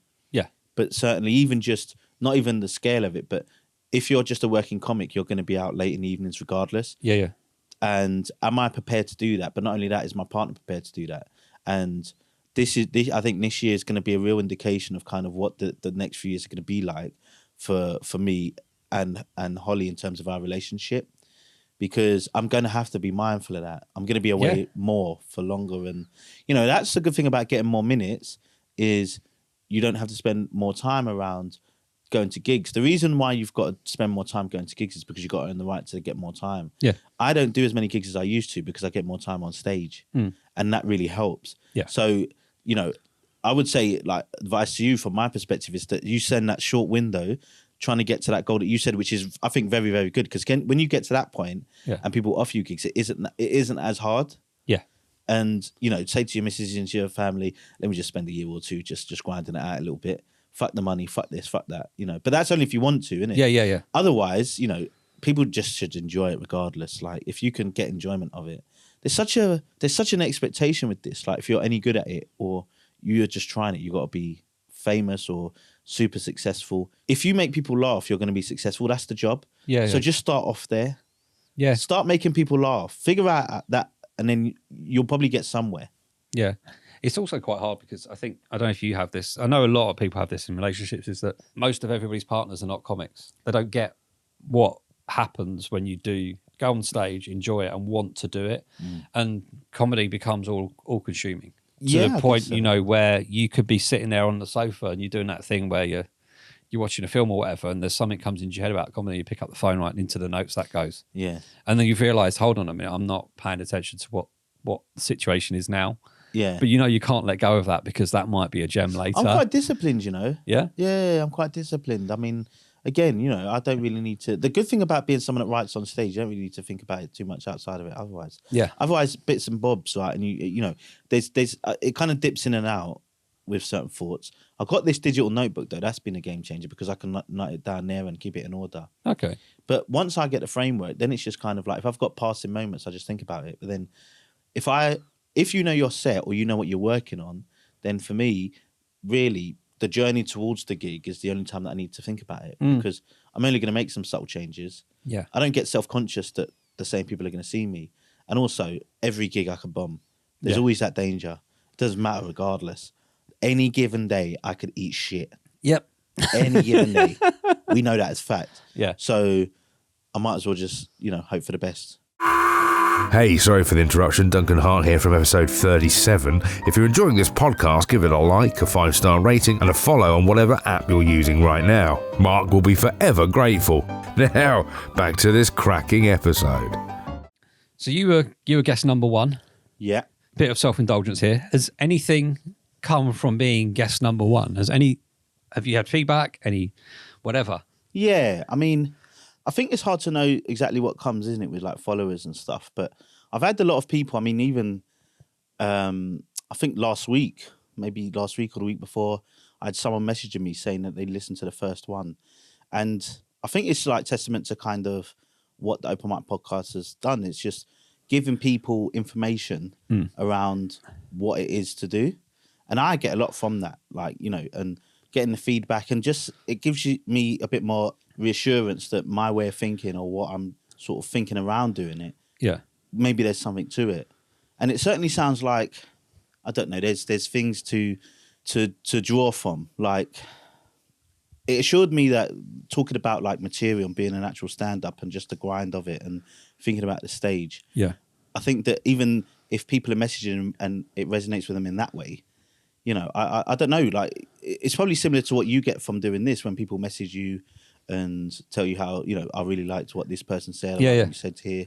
It's not only like, oh, it's nice that actually people appreciate what you said, because for the most part, like, I'm going to, you do a podcast like this, you think, what the hell did I just say? Or it's been really interesting to know that my general way of thinking around it is something that some people, it's not all, and I don't know who else, but resonates with it because it's weird, man. It's weird doing it, you know. Yeah, it's a neglected kind of segment of the whole comedy circuit, I think, in terms of from everybody has Open mics. everybody has the aspirations of being at the top, but those people when they get to the top, they very rarely look backwards. Yeah, quite.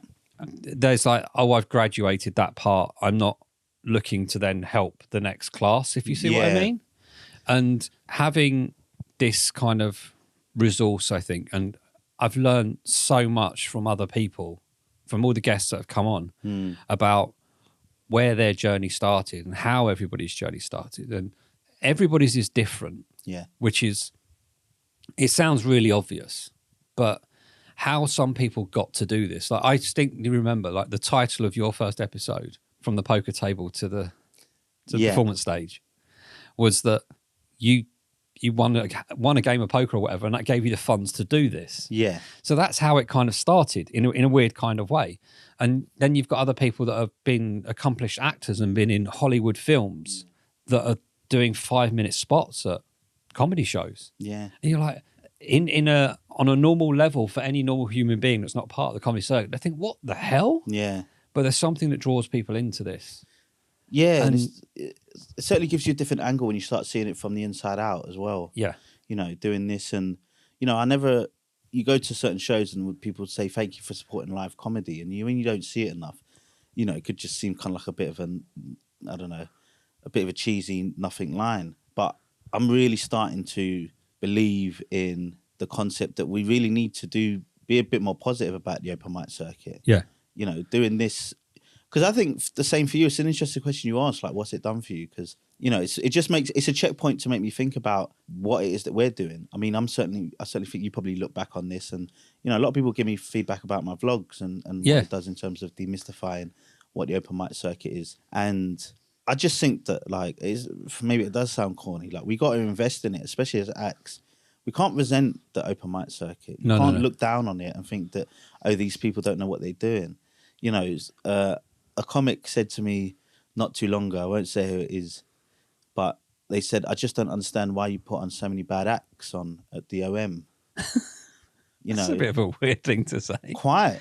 But that's the attitude, isn't it? Like, certainly in London, in other places, I think that's why outside of London it's better to get spots, because they're more liberal in terms of putting people on. But Yeah. you think an open mic circuit is the reason you put on quote unquote bad acts. I mean, we're all bad. Well, that's the thing there's no one that's good when you start. I've not seen that. I've not been present to see someone do their first or second gig and be superb. And if they are, they're only superb for 5 minutes. You know? But then the thing is, if somebody's giving you a comment about a bad act and they've seen that person do 1 or 2 sets out of 50 or 100, Yeah. that person might have just had that off day. Everybody has to be encouraged within this circuit, because it is harsh. Yeah. It can be really harsh. You know, you realise, it depends if you want to take this as a competition or not. Yeah. And you look at the people around you and the progression that other people make, and you look at them and go, oh, why aren't I doing that? Why aren't I getting those? Why is that not for me? And you have to kind of put that to one side, even though it's really hard to do, Yeah. and understand where you are in this journey. You know, there's the old saying, comparison is the thief of joy. And I think when you contextualize doing open mic stand up and getting better and practicing in the context of I'm trying to put on a good performance, it's really hard to put those two things together, especially at first. Yeah. When you're practicing, because you're learning. We subject ourselves to so much failure in such a short amount of time. Generally, the process for most people, when you hear all these comments, especially, you know, it could be, I was listening to Nate Bargatze and all these famous comedians that have been doing it for 20, 30 years. They always talk about, I don't know how to write jokes. I still don't know. The process of stand-up is, unless someone else comes up with a more definitive way that's easier than what we're doing, is going out there and subjecting yourself to so much failure that you just pick out the positives and then progress with that. Yeah. Right? We do a 5-minute set, we fail. We fail on every joke that we try. You know, everything that we go up there, if it doesn't work, it is a point of failure. But that doesn't mean you're a failure. No. That doesn't mean you're shit. Yeah. That doesn't mean you're bad, right? That just means that you need to figure out where to find the points of positivity and just keep them. Yeah. You know, some people say, how long did you try a new joke. Well, it depends. I pursue jokes that should not be pursued. I can't work it out. Yeah. Right. But then sometimes things work quicker. And, sometimes, the more experience you get with stage time, you just figure out, all right, one, how to get there quicker, but two, this isn't something I could do. Yeah. Yeah. I've actually got a whole set that I did once and I threw it away straight after because it died. Bad, yeah. Was it that bad? I think the set was actually quite good, but yeah. But that's probably me being biased. But I've never had the balls to revisit it and because it was one of my really, really early ones, and I've never had the balls to go back and think, let's make that better. Let's do something with that. But that happens though. Like you've probably known my set as well as I do at this point now, back of my hand kind of thing. But I've also, if you watch enough of the vlogs, I also try things, and they're in the set for a little bit. I'm working on something there. I still do try a lot of material, and I think if you are doing it right, there will be more material that is left on the floor than actually what you take with you. Yeah. It'd be impossible because you may get some level of success, but if it's not part of what you're doing with your set, then in terms of being an actual performing stand-up, a stand-up comic, like you need to have more that is rubbish and that you've thrown away than not, I think. Especially if you want to be top tier. When you get to the point where you're practicing and you're just like, you're good enough on stage, and I'm not good.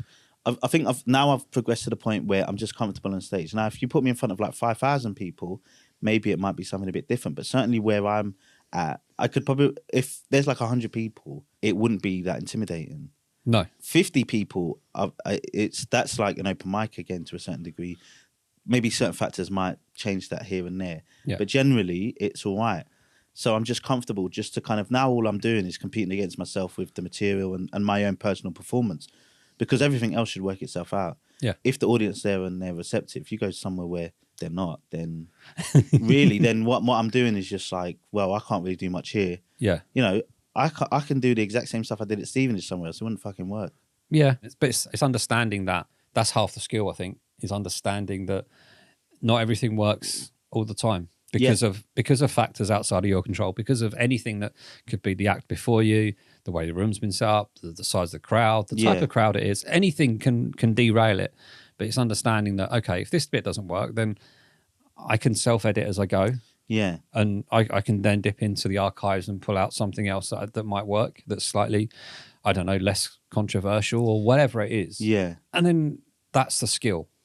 I always think when you see somebody like, I know I keep saying about him, Ian Stone, every clip he puts up is pretty much, it's a topical thing, probably to get the views and all of that kind of stuff. But he's written that little bit that afternoon. But then the ability to go out and deliver it in that professional, which sounds like a completely polished way, has been built up over years. Yeah. And that's the skill. Yeah. And it's how you deal with failure. How do you deal with failure?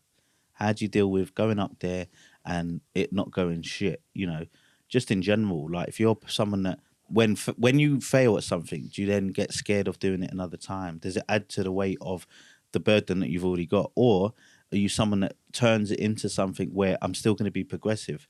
You really have to have this forward thinking mindset, whether, there's some comics that don't care about anything else but themselves, and they can still make it to some degree, because not caring about other people is an important part of this, actually. Because if you're scared of failing, then you're really going to have a tough time. Like, really going to, it's just, brutal to yourself. And then when you do it, measuring yourself up against other comics and then not getting certain spots and all of that other stuff. I mean, I see this, I was on the gig on Thursday, I was with Eli Hart. And one of the things that I really get envious of people is generally when they have a bit and you're like, oh man, like, such a good bit. I wish I had something that hit that hard, or I wish I thought of that alone.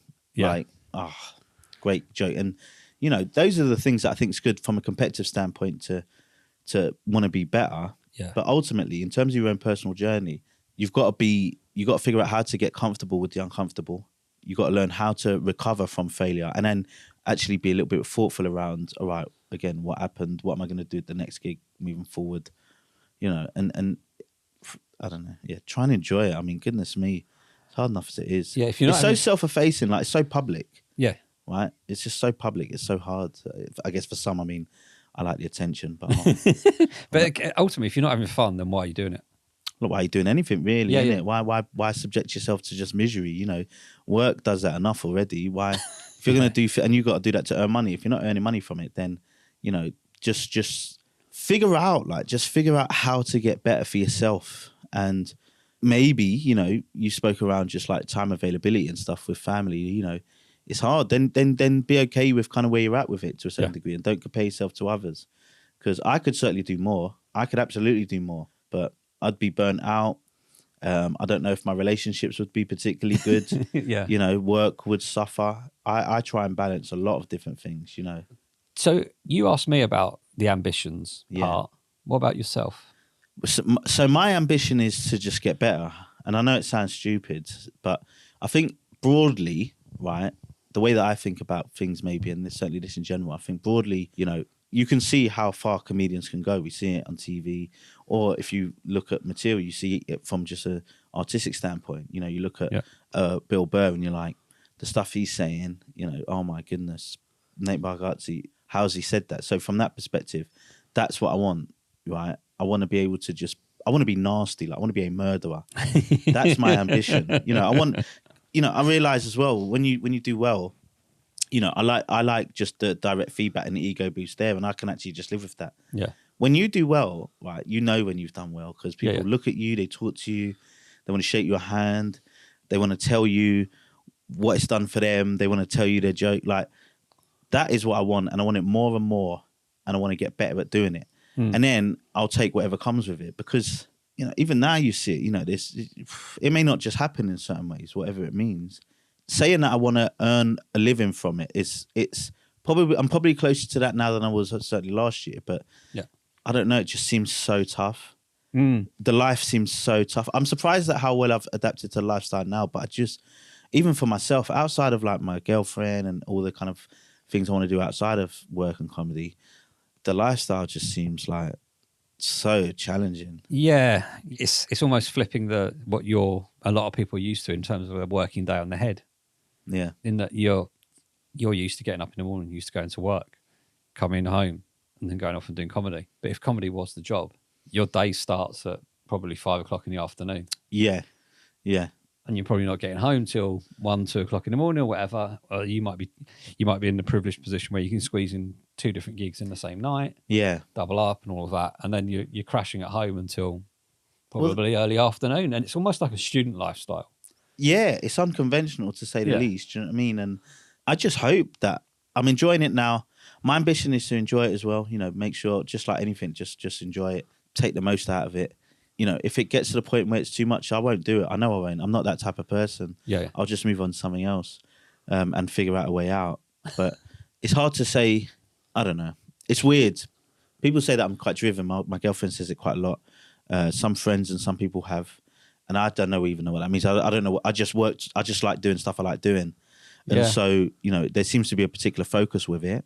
I think I can be quite decent on occasions. Yeah. And, you know, how can we kind of maximize that? You know, there'll probably be more thoughts moving forward around, all right, how do I monetize this a bit more and put myself out there and maybe doing more on social media and stuff like that. But certainly now it's just getting better, becoming a better comic. Yeah. And just absolutely killing. I mean, who wouldn't want to be like someone saying that's the best comedian of all time? Like, who wouldn't want that? But yeah, it would be nice. You go to a gig and then somebody goes, "You remind me of so and so in a particular way, in the way you're doing something and stuff like that," and getting that recognition from people. And I always think it's quite nice as well. Is that it's nice when an audience member comes up to you and just says, "You know, I really enjoyed that. That was really good," etc. Yeah. But I always find it even more satisfying if somebody comes up to me like a comic and goes, "That's the best I've ever seen you." Yeah. Yeah. And that's like a validation from within the industry as such. But they've spotted that something's different. Yeah. Something's got better. And then you feel like, oh, I am on this road that's going upwards. My trajectory is going up. And that is satisfying and fun. It's so like, especially when because that's what ultimately you do it for, even though you don't want to care about what people think. Yeah. You still have to care what people think. And it's that's what weird. kind of encourages you to move forward with it, because going up there and eating shit nonstop but that's like anything, you know, like if you started playing some kind of competitive sport or a game and you're constantly doing poorly, then it's not going to be easy regardless if you're just losing all the time. I mean, I don't know how some people carry on with certain things because they're just eating crap nonstop. But, you know, I don't know. For me, those words of encouragement, people talking to you, I mean, I did this gig in, goodness me, where is it? It probably won't be too far from here. It was in this brewery anyway, right? Massive room. Yeah. John Mann, you know, he's been doing this for bloody 100 million years. Weird space, massive, you know, proper brewery. Yeah. With a bar, and then the setup was like a T shape, and really hard to get any kind of reception in the room. Really difficult. MC wasn't doing too well. First act, you know, she was not happy with what she did afterwards. It was tough. Yeah. You know, and she's a good comic, great comic. So then I went on, and I actually remember thinking, like, I think I know what to do here. I've done stuff like this before, and you know, just weird rooms and just weird vibes and stuff. I was like, whatever. My friend came with me as well, and you know, I went up there. It's going as well as you can get in a brewery for sure. It was really good, actually. I was doing well. You know, apparently that John Mann, the guy that books it, said to my mate, like, is he usually this good? And then afterwards, this guy that was sitting next to, he just came up to me, like, after I did the sex. I was just sitting in the audience, did my set, came down, and he goes, can I get a picture with you afterwards? He goes, I just think you're going to be massive. Wicked. And I just was like, you don't even know what that means, right? You know, that's it's just bonkers. Even to just, and I don't say that to sound arrogant. I'd say it as a surprise. I say it as not as an appreciating, you know, that someone likes what I'm doing. It's just, I just can't believe how it's gone, if I'm being honest. Yeah. I really cannot. I've always wanted to do it. It's been something that I've dreamed about since I was a kid. I had, you talk about the big OM, right? My mum come out, and my family, like my brothers and stuff. And that was the second time my mum seen me do stand-up. The first time was the showcase. Yeah. And, you know, my mum is, anyone that knows me knows my mum, and she's a tough woman, and, you know, she's funny. She can be all sorts of things. She's a tough woman. She was never the most encouraging for things. And, you know, certainly with me, and, you know, oh, why are you doing that? Stop doing that. Stop doing that. And she came up, she was sitting front row. And the next day, I went to her house, and she just said, it was really nice seeing you up there. It was like you're meant to be up there. And I just was like, that's because my mum, that is the most encouraging thing my mum's ever said to me. That's lovely. It was unbelievable.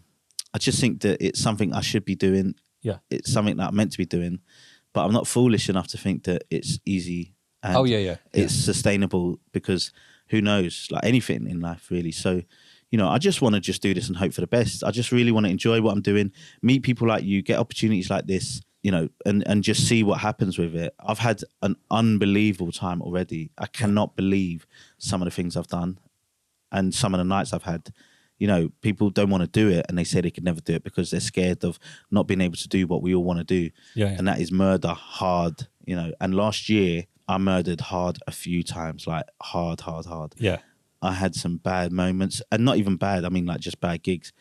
There was no point where I was really that down, because I just love it anyway. Yeah, it's such a good attitude to have at times, because I go through moments where I do have like a little bit of a crisis in confidence, and you kind of like, you sit back and go on a little run of bad gigs. And because this is probably the worst thing about when we talk about gigs that are spaced out and not, you know, all within a week, is you then get a chance to dwell on them. You never get a chance to rectify what you've done. So if you have a bad gig on a Tuesday, but you know you've got a Wednesday and a Thursday, you've got 2 days to bash it out. But if your next gig's not till the following Wednesday, you got 8 days of pondering and going, not really sure if this is for me. Yeah. I had 3 weeks off during Christmas and New Year's. And by week 2, I was starting to think like, I can't do this again. Like, I can't go back. Like, it's weird. When you start doing it regularly, then it's just sort of, well, at least for me, just kind of what you're doing. Or at least I try and treat it like that. You know, it's just something I'm doing. Yeah. Obviously, you want to perform well. You know, I think because I've always had like, I used to play sports, like, you know, so I had to turn up every week, perform, play. I took it kind of seriously. I used to mess around and stuff, but, you know, I was like, I want to turn up, I want to win, I want to play. You lose, you got to deal with that. Where some people just, maybe they don't do enough stuff, and they've never been out in those environments where you've got to just turn up again and just do it again and find ways to enjoy it, because again, it is challenging. If anyone thinks this is easy, it's not easy. Even for someone like me that really enjoys it, it's not an easy thing to do. It's not easy to be tired all the time. No. It's not easy to, you know, I've put on weight doing this, you know, and it just kind of happens, right? Yeah. It's, there's a lot of challenges that come with it. And then if you then add on the actual creative element where you go on stage and you don't believe in what you're saying. Because I have that, you know, I don't believe in some of the new stuff I'm saying now because it's new. So I haven't got quite got the confidence there with it. Again, I think maybe I get more of that. I have a good time up on stage, but the meaningful parts afterwards. Yeah. When people tell you how good you were, and I don't take that for granted. Like I don't expect that. I like it. I like when people say you've done well. That is the feeling that afterwards. Then when you meet people, and you know, like yourself, and people that respect you as a comic, and people offering you gigs. You know, I got an email from a booker in Cambridge who had CC'd me into another person that said, you know, get Chris on. That is great. Like that's the respect you need. The audience is the audience. It's just you turn up, they're there. Like now when you're in it, when you're going around, now you're in this circuit and it gets bigger. That's what you're in it for. You're in it for the bookers, the friends that you're meeting. You're going to this place. When people the first time you go there, you got to show up and show out, obviously, and you want to be prepared to take those moments and perform when the time counts. That's what all the work's for. Yeah. Once you've done that, it just unlocks a key where you're a trusted person, and then you're just building your network that way, right? You can be persistent. You can meet people and be nice.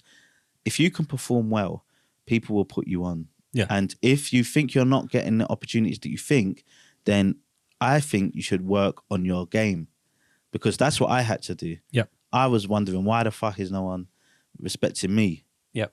And all I've done is, last year was I wanted an extra 10 minutes. The year before that is just 10 minutes of material. That's all. And then just trying to book gigs, get a good clip. And that was it. Yeah. Get your hands on a good clip. I will always say that. You need a 10-minute clip. If you want 10s, if you want 15s, have a good 15-minute clip and work towards. That's even a goal year in, year out in your mind. If you just work towards, I want a good clip, and everything's driven toward that, then each gig is just preparing for that. All right, let me get a good clip. Yeah, yeah. And in the process, you record everything, and then at least you can learn from it. Because then every time you watch it, you're like, fuck, I need to tighten this little bit here because I can spot that gap. And then you gradually get to the point where you're like, this is a good 10-minute clip. In a weird kind of way, you're almost doing a tour with a special at the end of it, because every single gig forms part of everything that leads up to getting that clip that you want to get. Well, that's what, quite right. I mean, but that's what stand-up, that's when you become, when you start doing stand-up comedy, that's what that is. We're doing an open mic podcast, but then when you progress to this next thing, you have to be able to have a set, and you have to be able to put things together, and you've got to build on that set. You have to build on it, and that is the best way to do it. And then you get a good clip. People are going out there thinking that they can just do crowd work for the majority of the time. It doesn't work like that. You can do that for Instagram and stuff, but if you're talking about just doing stand-up, that's what I'm talking about, in the rooms. Yeah. Getting those 10, 15-minute spots that you want. I can get them multiple times now because I can actually do them. But if you getting 10-minute spots, I know a comic that said that he put out stuff online because it would get him spots. I met him a year later, and he openly admitted that was a mistake. Okay. Because he was getting these spots, but he couldn't do them. He was eating shit. He had to come back and revert to then doing 7s, 5s, because he couldn't do 20 minutes. Yeah. That's when you're going to start losing confidence. Yeah. That's when you're going to start deterring yourself from actually doing stand-up comedy. You know, like, oh, of course I'm shit. I'm doing 20 minutes and I ain't even that good. Yeah. You know, if I started doing that, I would definitely feel like I'm a bad comic. Give me a 10-minute spot. I've done it so much, I can do it now. And that's all I need. I'm not here like trying to Jones for more of it. Like, Yeah, do you know what I mean? Yeah, it's a strange one, isn't it? It's what somebody classes as new isn't necessarily what new is in the comedy circuit. What, like if you've done it for 2 years versus 20 years? If you've done it even if you've done it for 2 years, you're probably classed as quite new on the open mic circuit. No, well, on the open mic circuit, I'm experienced. People be like, oh, 300 gigs. Whoa. Yeah, people do that, but then you say 300 gigs to a booker. Nothing. There's nothing. Yeah, but that goes back to just mastering that level that you're at. Yeah. And then because I'm so comfortable in open mic circuit, I can practice and be really loose and be creative. Yeah. You know, because it's hard. You asked me the question about expectations, and there are expectations with this. It's kind of difficult because if you wanted to play 11-a-side football, right? No matter how good you are, you could find an 11-a-side football team and you could play those 90 minutes, regardless of how good you are. Yeah, yeah. Even if you were just the weirdest type of person that just wanted to play 90 minutes every week Yeah. You're terrible. You're just the worst player of all time. You can find it. There's a lot of comics there that I hear it quite often. I want to do an hour. I want to do an hour. Yeah. But in stand-up comedy, you can rarely do an hour if you haven't earned it. Yeah. Because the whole kind of concept of it is that people come to see you. So you got to earn the right to then get in an audience, to play in the right arena, to do the thing that you want to do. Yeah. So, what are you going to do with it? Because from a creative standpoint, you could just do the open mic circuit. You can make your own night. You can do your own thing. And you could just have a good laugh just being a weirdo up on stage with a mic. Or you could be someone that works towards something that people actually like. And it's weird because it's a byproduct of just doing well. If you do well and that's not even your purpose, you're probably going to get better opportunities. Yeah, yeah. So it's just kind of like there's always going to be this intrinsic expectation about how to be better, because you're not just measuring yourself against people with just good material. You're measuring against the spots. You're measuring against notoriety, money, Yeah, money can never be the driver at this level, I don't think. At any level. I really hope it doesn't become something that I'm looking at.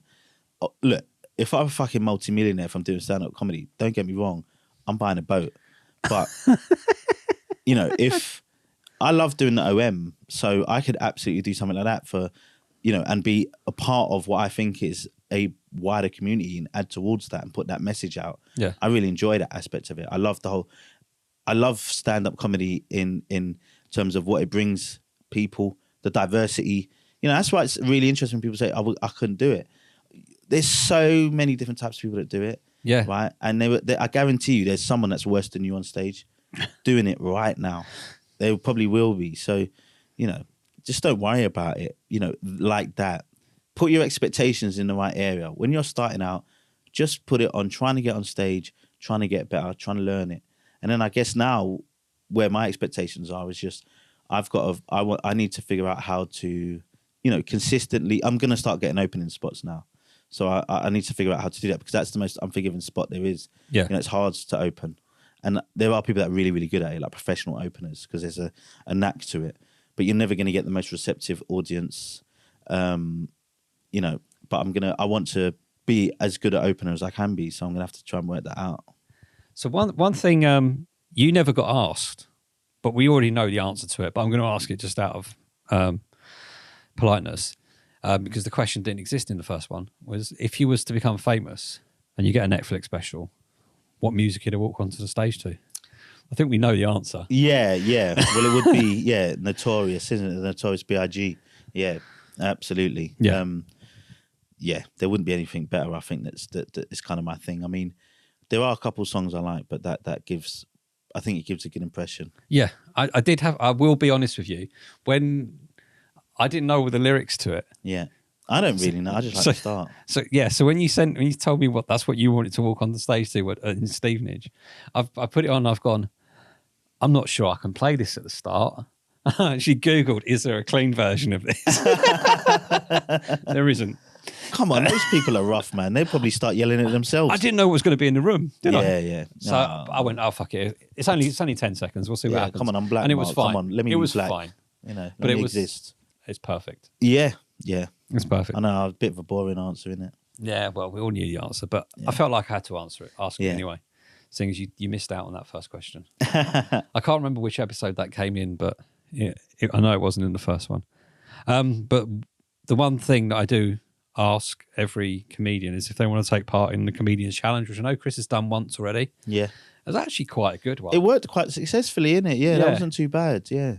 It needed a bit of explaining to you, but you got there. I didn't understand the joke. Funny about that, isn't it? It was all about Hoovers.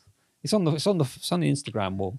Yeah. As well. But you did it quite well because you added a little topper onto it as well. Yeah, man. I thought I set a good standard for kind of how to use a joke. I mean, I think some people probably being out there being a little bitch. But no, you work it into the set. So yeah. I want to, before you start, depending on the joke, I think that, I don't know, I'm going to try and think around, how to spice it up a little bit, and certainly the situation. I know I just said it, doing it in a proper, at some kind of gig. I would like to try and avoid doing it at just a strict open mic, like but we'll see. It depends how bad it is. Yeah, well, See, I've set bad expectations now. I'm sure the majority of people know. Or actually, I'm trying some new stuff at the moment. So let's see if I can make a joke that kind of sits in that. I don't know. I did These it. jokes are bad. I know they're bad. I used one in one of my own sets, and I actually kept it for 3 gigs. Well, that's because of your jokes. I know. It brought the level up quite a bit. That's probably why I've never been booked to that original venue again. But yeah, for those of you that are listening or watching this for the very first time, I set the comedians a challenge to tell a joke from this book called The Little Book of Shit Jokes by Sid Finch. And the comedians get to pick a joke from this to tell on stage, but they only get to pick it by page number. So what they get, I've got no idea until they're given a number. And if they pick a number that's already gone, then we keep going until we find a joke that's not been used before. Yeah. And then Chris will kindly film it, put it up on Instagram, and everybody can laugh or give him praise about the hilarity that he's done with this joke. So if you can give me a number between 5 and 95. Oh, so the first 4 gone. Well, it only starts on, well, page 1 is The Little Book of pages. Shit Jokes. Yeah, it's not pages. So 5 and 95. Because I was going to pick 2.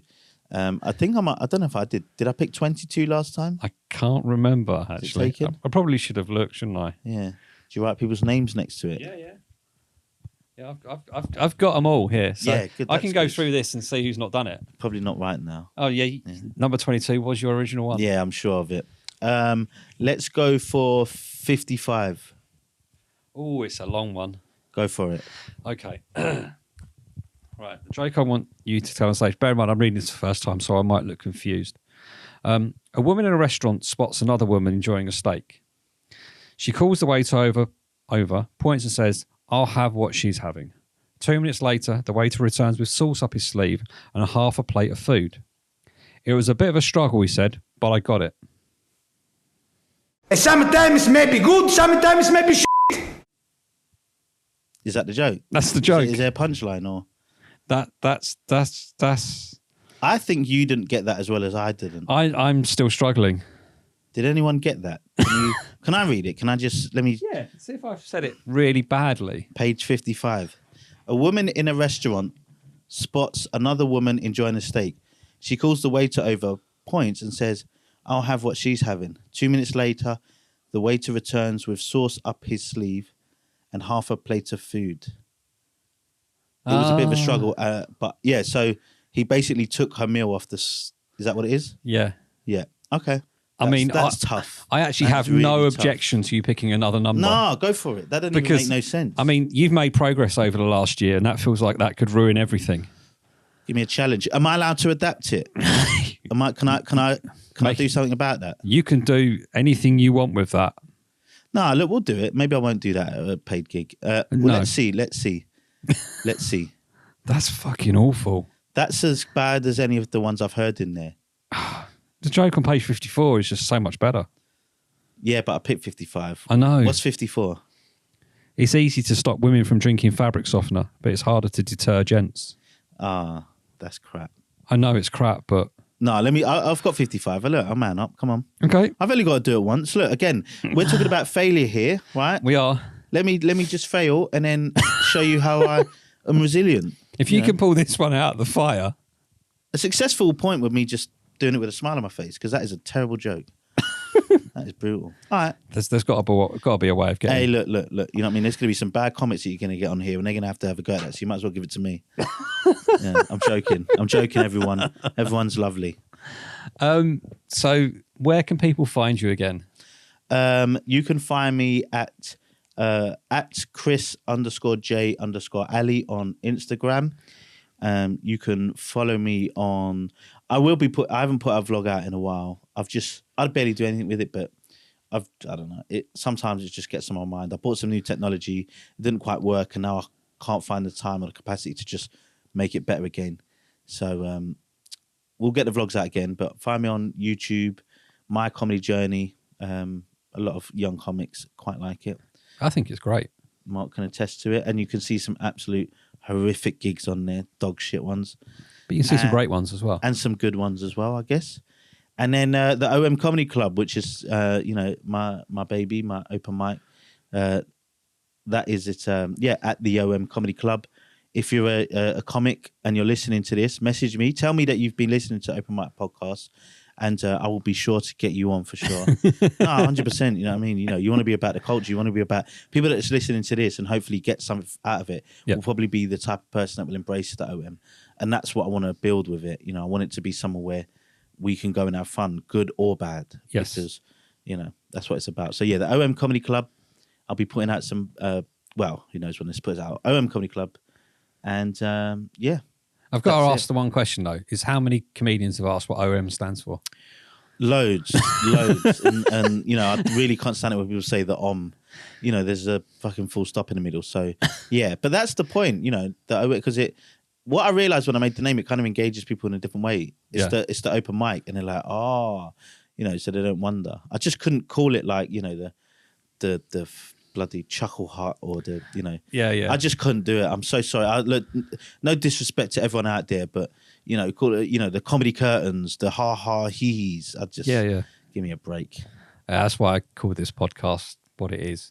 And it's quite funny if somebody messages me and says I really enjoyed it, and one of the first questions I'll give back is how did you find it? So I'll just search for open mic comedy on. And it just makes sense, doesn't it? It literally just makes sense. Yeah. I know some people that put nights on at comedy and they call it the London Comedy Club because you just Google that. And you can find us on Instagram, Open Mic Comedy Pod. We've got a website, openmiccomedypod.com, but don't bother visiting. Nobody ever does. If you've enjoyed this episode, please give it a like, follow, subscribe, rate it 5 stars, do all of that kind of funky stuff because that really does help get us up the charts. We're there in around the Apple podcast chart, so we're doing okay. And it gives an audience to everybody that's listening. And if you're a comedian as well, give it a like, follow, subscribe as well, because if you come on here, that means there's a bigger audience for you to be talking to as well. So lastly, I want to say thank you very much again for coming on. Thank you, Mark, man. I tell a lot of people about the Open Mic Podcast. I think it's absolutely wonderful what you're doing. You know that. I said it at the beginning and I'll say it now. Getting asked to do the first one is honestly one of the best thing that I've been asked to do from doing this. It was like huge respect, and you know you're my guy, so you know I appreciate all the kind of positivity you always give me. Good vlog comes out, send me a message and stuff like that. So you're the man. The podcast is great, and you know you're doing your thing around Stevenage now, so keep an eye out, everyone. Yes. So and for everyone else, I will speak to you all again very, very soon. Thank you very much.